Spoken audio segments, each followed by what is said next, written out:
ഇതിപ്പോ നമ്മുടെ വീട്ടിലെ ഈ വർഷത്തെ വിഷുക്കണി ഒരുക്കലാണ് കേട്ടോ നടന്നുകൊണ്ടിരിക്കുന്നത്. ഇത്തവണത്തെ വിഷുക്കണി ഒരുക്കല് എൻ്റെ ചേട്ടൻ്റെ മാത്രം ദൗത്യമായിരുന്നു കേട്ടോ. അപ്പോൾ ഏകദേശം എല്ലാ കാര്യങ്ങളും അമ്മ സെറ്റ് ചെയ്ത് കൊടുത്തിട്ടുണ്ടായിരുന്നേ. അതുകൊണ്ട് തന്നെ പുള്ളിക്കാരന് നല്ല ഈസി ആയിരുന്നു കേട്ടോ എല്ലാം പറക്കി വെക്കാൻ വേണ്ടിയിട്ട്. എന്നിരുന്നാലും ഭയങ്കര മടി കാണിച്ചുകൊണ്ടാണ് കേട്ടോ ഈ വക കാര്യങ്ങളൊക്കെ ചെയ്തിട്ടുണ്ടായിരുന്നത്.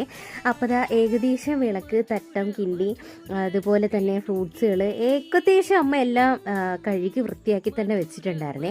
അപ്പോൾ നമ്മൾ ഈ വർഷം മിസ് ചെയ്ത് ഭയങ്കര ഒരു കാര്യം എന്ന് പറഞ്ഞു കഴിഞ്ഞാൽ കണിക്കൊന്ന. എല്ലാ തവണയും നമ്മൾ കണി കാണാനെങ്കിലും ഉള്ള കണിക്കൊന്ന ഒപ്പിക്കാറുണ്ടായിരുന്നേ. ഇത്തവണ അതിന് പോലും ഒരു വഴി പോലും ഇല്ലായിരുന്നു കേട്ടോ, ആ ഒരു കൊണ്ട കണിക്കൊന്ന കിട്ടാൻ പോലും. അപ്പോൾ കണിക്കൊന്ന ഇല്ലാതെയാണ് ഈ വർഷം നമ്മൾ കണി കണ്ടത് കേട്ടോ. അതും ഒരു പ്ലാസ്റ്റിക് കണിക്കൊന്ന വെച്ചിട്ട് അമ്മ ഈ നാളികേരെടുത്ത് പൊട്ടിക്കാൻ നേരത്ത് എനിക്ക് ഭയങ്കര ഡൗട്ടായിരുന്നു. അമ്മ ഇതിൻ്റെ വെള്ളം കുടിക്കൂലേ എന്ന് പറഞ്ഞ് ആലോചിച്ചുകൊണ്ട് ഇങ്ങനെ നിന്ന് അമ്മ കുടിക്കാനുള്ള പുറപ്പാടിലാണ്. ഞാൻ പറഞ്ഞത് അമ്മ ഇത് വിളക്കിൽ വെക്കാനുള്ളതാണ് എന്ന് പറഞ്ഞിട്ടുണ്ടായിരുന്നേ. അതുകൊണ്ട് തന്നെ അമ്മ അത് കുടിക്കാതിരുന്നിട്ടുണ്ടായിരുന്നേ കേട്ടോ.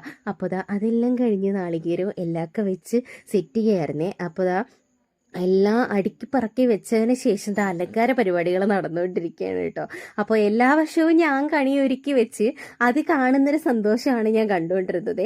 ഇത്തവണയാണ് മനസ്സിലായിട്ടുണ്ടായിരുന്നത് ഇതിൻ്റെ പിറകിൽ ഇങ്ങനെയും വലിയ ബുദ്ധിമുട്ടും കാര്യങ്ങളൊക്കെ ഉണ്ടോ എന്ന് ചേട്ടൻ ചിന്തിച്ചിട്ടുണ്ടാവുക. കാരണം ഒരു കാര്യത്തിന് ഞാൻ ഹെൽപ്പ് ചെയ്തിട്ടുണ്ടായിരുന്നില്ല കേട്ടോ. അപ്പോൾ ചേട്ടൻ കണിയൊക്കെ ഒരുക്കി നമ്മുടെ വീട്ടിലെ വിഷുക്കണി ഇങ്ങനെയാണ് ഒരുക്കിയിട്ടുണ്ടായിരുന്നത്.